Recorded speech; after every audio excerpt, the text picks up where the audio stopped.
में आप सभी का बहुत स्वागत है और मैं हूं आपके साथ अमनदीप। तो चलिए खबरों में आगे बढ़ेंगे। उत्तराखंड में सरकारी जमीन पर बनी अवैध मजारों पर एक्शन जारी है।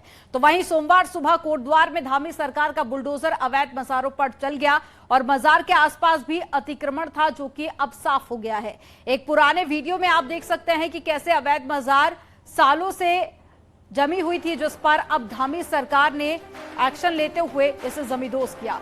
अब तस्वीरें आप देखिए, ये दो तस्वीरें आपकी टीवी स्क्रीन पर। पहली तस्वीर जब एक्शन लिया जा रहा था और मजार को जमींदोज किया गया जो कि अवैध रूप से बनाई गई थी। वहीं दूसरी तस्वीर आपको दिखा रहे हैं, ये पुरानी तस्वीर है और देखिए आप किस तरह से यहाँ पर मजार बनाई गई थी।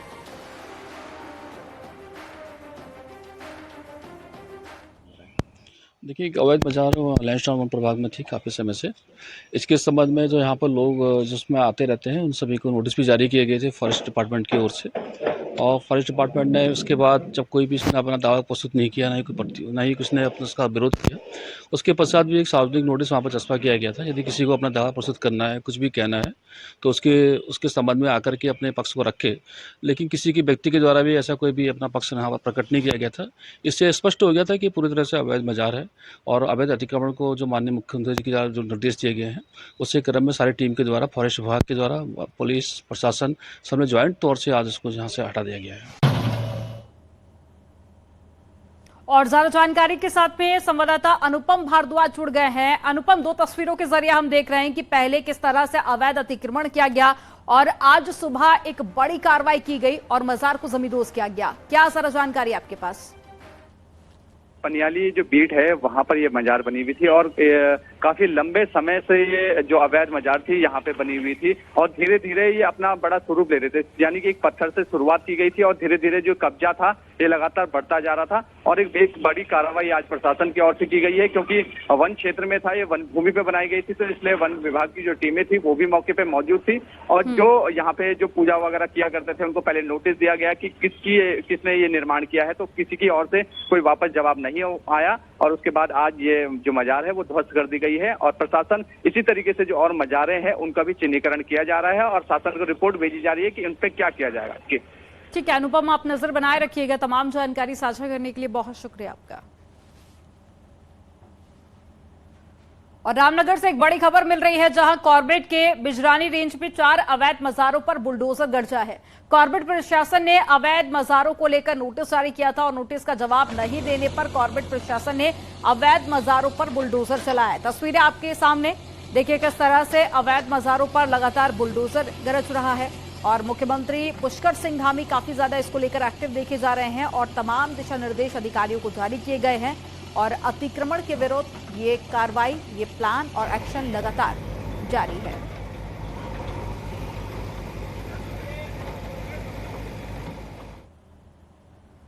तो वहीं उत्तराखंड में मजारों पर चल रहे सरकारी बुलडोजर को लेकर पहली बार वक्फ बोर्ड के अध्यक्ष शादाब शम्स ने बड़ा बयान दिया।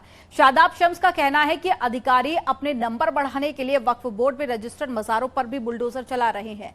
हरिद्वार में शनिवार को अवैध रूप से हटाई गई मजार की कार्रवाई के बाद में सवाल उठ रहे थे कि कुछ मजार ऐसी भी हटाई गई हैं जो कि वक्फ बोर्ड में रजिस्टर्ड हैं। तो ऐसे में अब चुप्पी तोड़ते हुए शादाब शम्स का कहना है कि मुख्यमंत्री से इस मसले पर बातचीत करेंगे। कुछ अधिकारी गलत नियम से कार्रवाई कर रहे हैं।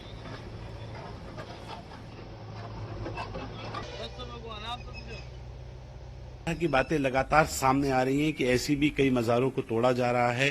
अधिकारी अपनी सेटिंग करके ऐसी मज़ारों के साथ भी छेड़छाड़ कर रहे हैं जो कि वक्फ बोर्ड में दर्ज हैं और उनको बताने के बावजूद कि ये बता दिया गया है और उसके बावजूद वो नहीं रुक रहे। तो ये गंभीर विषय है, इसकी गहनता से जांच करेंगे और जांच करने के बाद आगे कार्रवाई करेंगे। हल्द्वानी के वन भूलपुरा इलाके में आज सुबह मस्जिदों पर लगे लाउड स्पीकर्स हटाने की कार्रवाई की गई। पुलिस ने इस कार्रवाई के बारे में पहले ही क्षेत्र के लोगों को जानकारी दी थी, जिसके बाद में स्थानीय लोगों ने मस्जिद में से लाउड स्पीकर हटाने में पुलिस की मदद की है।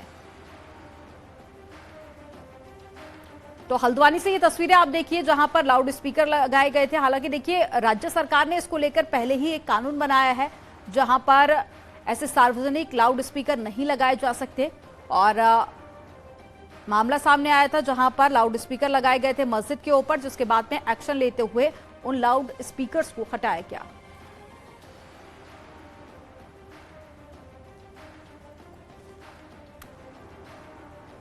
और ज्यादा जानकारी के साथ में सुनील नवप्रभा जुड़ गए हैं फोन लाइन पर। सुनील, हालांकि देखिए कानून इसको लेकर बहुत पहले बनाया गया है और ऐसे सार्वजनिक लाउड स्पीकर्स लगाने पर एक कानून बनाया गया जिसके चलते रोक लगाई गई थी। हालांकि फिर ऐसा मामला हल्द्वानी से निकलकर सामने आया, हालांकि कार्रवाई इसको लेकर की गई है। क्या है ये पूरा मामला?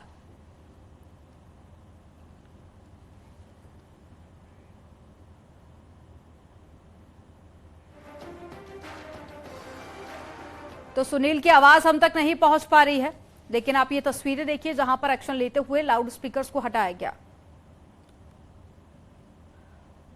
और चारधाम यात्रा में अभी तक 15 दिन में 5 लाख श्रद्धालु दर्शन कर चुके हैं। केदारनाथ को लेकर श्रद्धालुओं से ज्यादा आकर्षण कहीं और नहीं देखा जा रहा है। सबसे ज्यादा 1,74,000 श्रद्धालु केदारनाथ पहुंचे हैं और हेली सेवा के जरिए केदारनाथ पहुंचे 8,000 श्रद्धालु।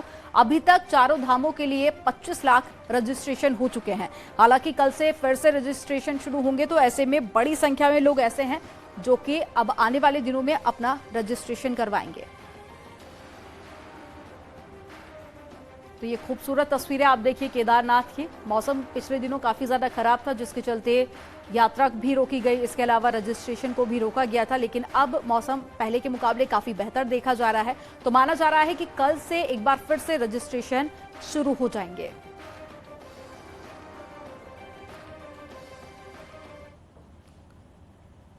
खराब मौसम को लेकर आज तक के लिए केदारनाथ यात्रा के रजिस्ट्रेशन पर रोक लगी थी, जिसके बाद में कल से केदारनाथ यात्रा के लिए फिर से रजिस्ट्रेशन शुरू हो जाएगा। अभी तक 1,75,000 श्रद्धालुओं ने केवल केदारनाथ धाम पहुंचकर बाबा के दर्शन किए हैं। वहीं हेली सेवा के जरिए 8,000 श्रद्धालु केदार धाम पहुंच चुके हैं। तो प्रशासन ने पैदल यात्रियों की सुविधा के लिए घोड़े खच्चरों के रजिस्ट्रेशन से कैंपिंग हटा दी है और यात्रा के लिए 6,000 से ज्यादा घोड़े खच्चर रजिस्टर्ड किए गए हैं। आपको बता दें कि बड़ी संख्या में लोग घोड़े खच्चरों के जरिए केदारनाथ पहुंचते हैं।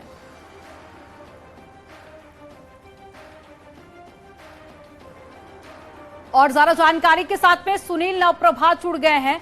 सुनील, अब घोड़े और खच्चरों का भी रजिस्ट्रेशन किया गया है, तो क्या पहले के मुकाबले अब क्या बदलाव देखने को मिलेंगे? देखिए मनदीप, जो केदारनाथ धाम है उत्तराखंड के चारों धामों में से सबसे ज्यादा हाइट पर है। 3,500 मीटर की हाइट पर केदारनाथ धाम, और सबसे दुर्गम यात्रा भी है। दुर्गम यात्रा भी इसलिए कि इससे 18 से 19 किलोमीटर आपको खड़ी पैदल चढ़ाई तय करनी पड़ती है। केदारनाथ के लिए हेली सेवाएं भी हैं, लेकिन हेली सेवाओं की एक लिमिट है। आप देख सकते हैं कि करीब 8,000 के आसपास श्रद्धालु हेली सेवा के जरिए केदारनाथ पहुंचे हैं। 25 अप्रैल के बाद जब केदारनाथ धाम के कपाट खुले, अभी तक केदारनाथ में सबसे अधिक 1,74,000 श्रद्धालुओं ने इन विषम परिस्थितियों में, जबकि आप देख रहे हैं कि लगातार बारिश और बर्फबारी केदारनाथ में हो रही थी, जगह जगह ग्लेशियर टूट रहे थे, इसके बावजूद 2.25 लाख श्रद्धालु पिछले कुछ दिनों में केदारनाथ धाम पहुंचे। तो जिस तरह से यात्रियों की संख्या है पैदल रूट पर, अधिकांश श्रद्धालु पैदल मार्ग के जरिए यात्रा करते हैं और यहाँ पर उनके लिए एक पहला माध्यम होते हैं घोड़े और खच्चर। अभी तक एक लिमिट बनाई गई थी कि केवल 5,000 घोड़े खच्चर ही केदारनाथ रूट पर चलेंगे, क्योंकि जो पैदल रास्ता है बेहद संकरा रास्ता है। घोड़े खच्चर चढ़ते भी हैं तो कुछ घोड़े खच्चर उतरते हैं, और इन्हीं के बीच जो पैदल यात्री जाते हैं तो बड़ी दिक्कत इस रूट पर होती है। लेकिन जिस तरह से यात्रियों की संख्या बढ़ रही है, उनकी सुविधा को देखते हुए सरकार ने जो कैपिंग थी 5,000 की वो हटा दी है, और अब जो बड़ी संख्या में जो घोड़े खच्चर थे उनके रजिस्ट्रेशन वहां पर शुरू कर दिए गए हैं। रजिस्ट्रेशन के पीछे भी एक मकसद होता है कि एक व्यवस्थित तौर पर यात्रा चले, रोटेशन के तहत घोड़े खच्चर वहां पर चलाए जाएं, ताकि सभी को वहां पर काम मिले, सभी को वहां पर सुविधा मिले। इसी के मद्देनजर ये जो कैपिंग है वो हटा दी गई है जी।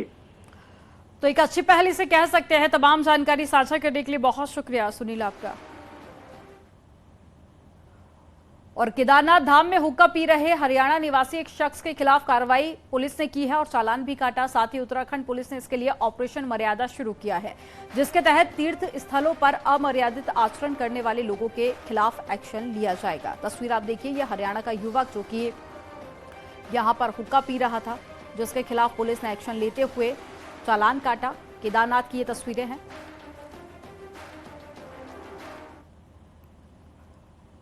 उत्तराखंड में चारधाम यात्रा जोरों शोरों से चल रही है और इस दौरान में बड़ी संख्या में श्रद्धालु चारधाम यात्रा पहुंच रहे हैं। तो वहीं पर सोशल मीडिया पर इन दिनों एक वीडियो भी तेजी से वायरल हो रहा है, जिसमें एक व्यक्ति दिव्यांग व्यक्ति नजर आ रहा है जो कि यात्रा मार्ग पर है। प्रभु भोलेनाथ के दर पैदल जा रहा है, लेकिन जब बर्फ में उसे चलने में दिक्कत आ रही है तो भोले के रंग में रंगे एक युवक ने आगे बढ़ते हुए सहारा दिया। और वीडियो कब का है ये स्पष्ट नहीं है। कुछ यूजर्स वीडियो को उत्तराखंड का बता रहे हैं, हालांकि न्यूज 18 इस दावे की पुष्टि नहीं करता है।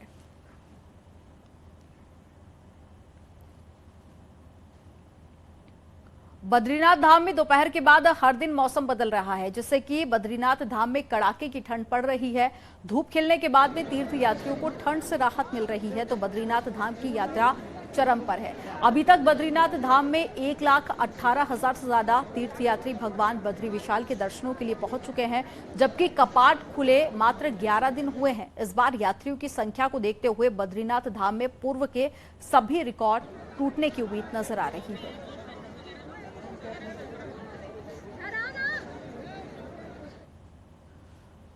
पिथौरागढ़ में चाइना बॉर्डर के करीब दारमा घाटी बड़ा ग्लेशियर टूटने की जानकारी मिली, जहां पर ग्लेशियर टूटने से घाटी को जोड़ने वाली रोड दुक्तू के पास में बंद हो गई है। जिस वक्त ग्लेशियर टूटा उस समय 8 लोग यहीं से गुजर रहे थे।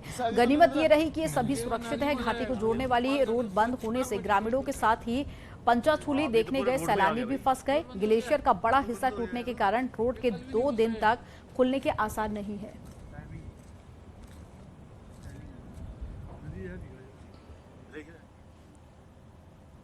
हरिद्वार में कावड़ मेले को लेकर जिला प्रशासन ने तैयारियां शुरू कर दी हैं और चारधाम यात्रा के बीच में कावड़ मेले को सकुशल संपन्न कराना प्रशासन के सामने एक बड़ी चुनौती है।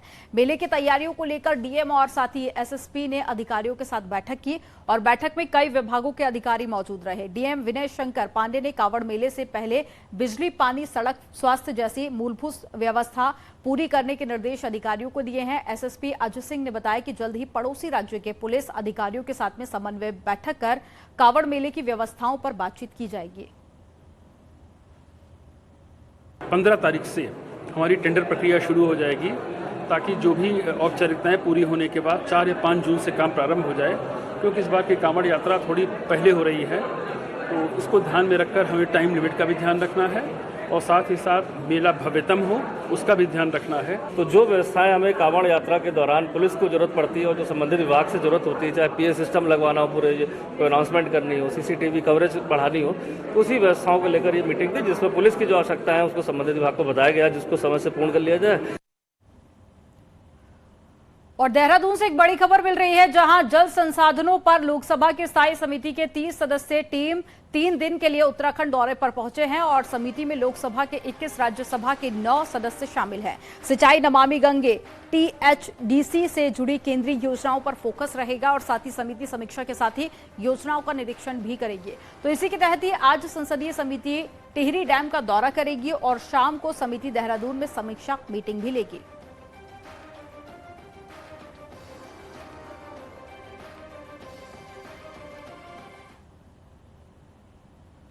उत्तराखंड में करीब 300 स्कूलों को अल्पसंख्यक स्कूलों का दर्जा मिल चुका है और शिक्षा विभाग ने ऐसे स्कूलों पर अपना शिकंजा कसना शुरू कर दिया है, जिसके चलते देहरादून के एक स्कूल की मान्यता खत्म होने की कगार पर है। क्या है ये पूरा मामला, एक रिपोर्ट के जरिए आपको दिखाते हैं।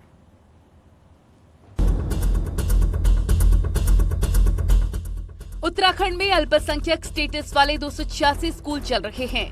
इन स्कूलों का मैनेजमेंट क्रिश्चियन, सिख और मुस्लिम धर्म से ताल्लुक रखने वाले लोगों के हाथ में है। दरअसल किसी भी शैक्षणिक संस्था को अल्पसंख्यक का दर्जा मिलने के लिए 2 बातें जरूरी हैं।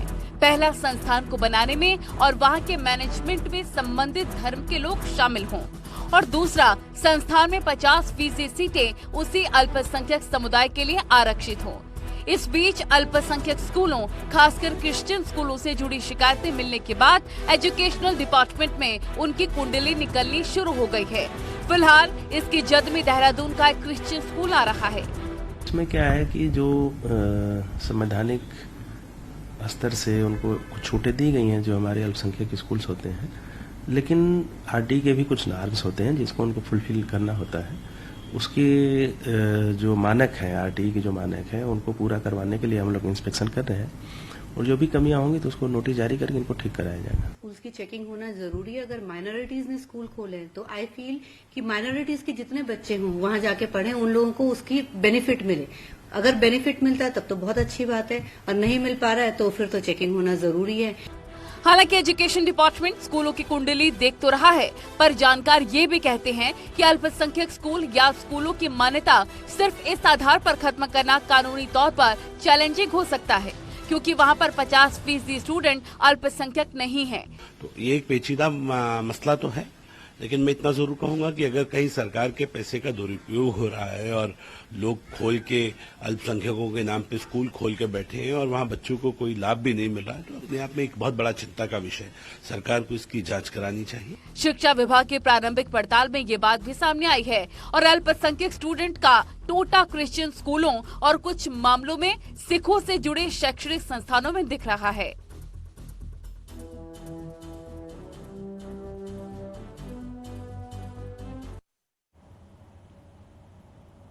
पिथौरागढ़ में जहां एक तरफ निजी स्कूलों की मनमानी के खिलाफ में आंदोलन जारी है, तो वहीं अब शिक्षा विभाग ने भी मनमानी पर उतरे स्कूलों पर नकेल कसनी शुरू कर दी है। विभाग ने अधिक फीस लेने वाले एनसीईआरटी से बाहर की किताबों को संचालित करने वाले 4 प्राइवेट स्कूलों को नोटिस जारी कर दिया है और विभाग का यह भी कहना है कि अगर निजी स्कूलों की मनमानी नहीं रुकी तो एक्शन कड़ा लिया जा सकता है। यही नहीं, विभाग ने स्कूलों पर लगाम लगाने के लिए हर ब्लॉक में एक जांच कमेटी भी बनाई है कि इतर कोई शुल्क ले रहे हैं या उस विद्यालय में एनसीईआरटी से इतर कोई पाठ्य पुस्तकों का उनको चलाया जा रहा है, तो उसके लिए उनका विजिट कर रहे हैं। जहां पर ये पाई जा रही हैं उनको नोटिस प्रथम दृष्टया उनको नोटिस प्रदर्शित किया जा रहा है। राजधानी में संपत्ति खरीदने बेचने के दौरान स्टाम्प चोरी का मामला सामने आया है। लगभग 18,67,000 रुपए के स्टाम्प की चोरी की गई है, जिसके बाद में डीएम ने जांच के आदेश दिए और संबंधित लोगों को पेनल्टी के साथ ही 33,46,000 रुपए जमा करने के लिए नोटिस भेजे गए हैं। स्टाम्प शुल्क में काफी मामले आए हैं और इनका हमने जब जांच किया तो 18,67,000 के आसपास हमारी स्टाम्प कमी के नोटिस हमने जारी किए थे, जिनका स्पॉट इंस्पेक्शन करने के बाद इसमें 8,45,000 का अर्थदंड और 6,34,000 का ब्याज लगा के कुल 33,42,000 रुपए के स्टाम्प के मामले अभी तक डिसाइड हुए हैं। और अल्मोड़ा में भांग का बेहतरीन उपयोग किया जा रहा है। एक शख्स भांग के रेशों से 50 तरह के कपड़े तैयार कर रहा है, जिसकी अब धीरे धीरे डिमांड भी बढ़ने लगी है। इसी से जुड़ी एक रिपोर्ट देखिए।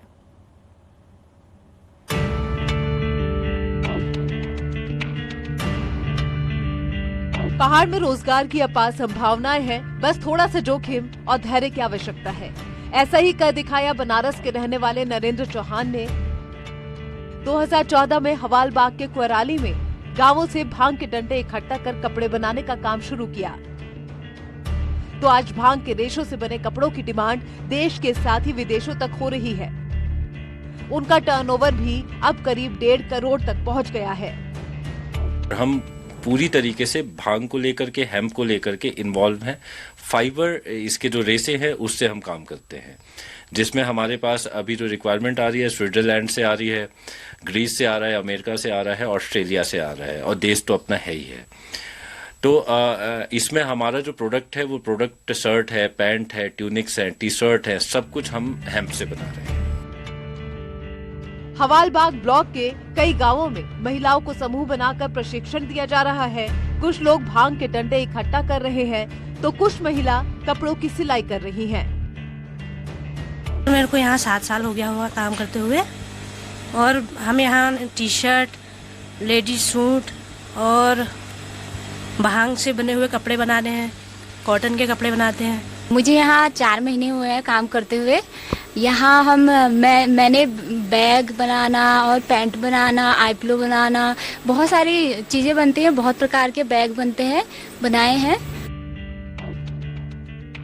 भांग के दाने ऊंचे दामों पर बिकते हैं, उसके डंडे से लेकर जड़ों तक की मांग बाजार में है। अब सरकार ने भांग की खेती के लिए लाइसेंस दे दिया है, लेकिन पहाड़ में भांग की खेती कम ही हो रही है। लेकिन भांग के रेशों से कपड़े बनाने के बाद इसकी मांग बढ़ने लगी है।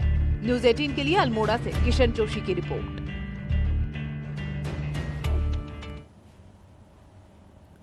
उधम सिंह नगर के गदरपुर में सोशल मीडिया में महिलाओं का मारपीट भरा वीडियो सुर्खियां बटोर रहा है।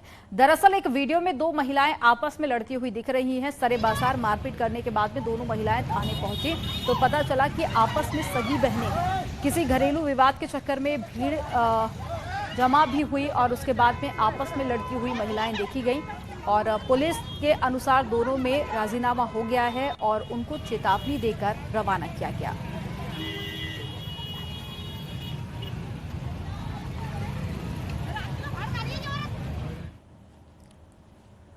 हिमाचल की तर्ज पर ठोस भू कानून पर चर्चा के लिए आयोजित एक गोष्ठी में भगत सिंह कोश्यारी ने अपने अंदाज में खूब खरी सुनाई। कोश्यारी ने कहा कि सिर्फ नारे लगाने, भाषणबाजी से उत्तराखंड का विकास नहीं होगा। कोश्यारी ने आगे कहा कि इसके लिए हमें पहले अपने भू संसाधनों का समुचित उपयोग करना होगा। कोश्यारी ने कहा कि भू कानून तो आ ही जाएगा, हिमाचल से भी अच्छा कानून आ जाएगा, लेकिन उस भू कानून का करेंगे क्या जब गांव में रहोगे ही नहीं। भू संशोधन, भू कानून, ये उसका एक छोटा सा अंग है, वो जरूरी अंग है, उसे होना चाहिए, वो ठीक है, वो जरूरी अंग है। लेकिन किसी चीज को केवल पार्शियली देखोगे तो काम नहीं चलेगा। किसी को इन टोटलिटी देखो, इसको आप लोग होलिस्टिक अप्रोच क्या क्या बोलते हैं, इंटीग्रेटेड एंड ऑल दिस जो जानता है, नीति सत्ता भी जानते हैं। तो उस लिहाज से जब तक देखोगे नहीं तो मैं सोचता हूं कि हम कितना ही संशोधन करें, हम जिस लक्ष्य को प्राप्त करना चाहते हैं कि आत्मनिर्भर उत्तराखंड, स्वाभिमानी उत्तराखंड, ये तब तक बनेगा नहीं। परंतु हमारा करना यह है, हम पहले संकल्प लें कि भाई हम अपने गांव में जाएंगे, गांव में बसेंगे नहीं तो कितने ही कानून बना दो। और चलिए यहां पर रुकेंगे एक छोटे से ब्रेक के लिए। आप देखते रहिए न्यूज़ 18।